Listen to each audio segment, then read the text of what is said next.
Classification of matter. देखिए हम matter को कैसे क्लासीफाई करते हैं, यानी जो मैटर है, पहला ऐसा होता है classification on the basis of physical state, यानी फिजिकल स्टेट की बेसिस पे क्लासीफाई करते हैं।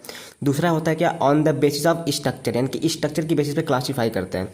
तो देखिए on the basis of physical state जो मैटर होता है वो होता है, पहला सॉलिड स्टेट होता है, दूसरा लिक्विड स्टेट होता है, थर्ड गैसेस स्टेट होता है, फोर्थ प्लाज्मा होता है, और फिफ्थ जो होता है बोस आयनस्टीन कंडेंसेशन, यानी कि BEC होता है। ये किसकी बेसिस पे होगा, फिजिकल स्टेट की बेसिस पे हो गया। अगला जो होता है on the basis of structure, दो तरह का, प्योर और दूसरा इम्प्योर या फिर क्या मिक्सचर होता है। अब जो प्योर होता है मैटर ये भी दो तरह का होता है, एलिमेंट और सेकंड कंपाउंड या फिर मॉलिक्यूल होता है। और दूसरा हमारा इम्प्योर या फिर जो मिक्सचर है ये भी दो तरह का होता है, पहला होता है होमोजीनियस मिक्सचर और दूसरा क्या होता है, हेट्रोजीनियस मिक्सचर। तो ये क्या हमारा होता है, मैटर का क्लासिफिकेशन होता है, ठीक है, स्ट्रक्चर की बेसिस पे और फिजिकल स्टेट की बेसिस पे। Thanks for watching.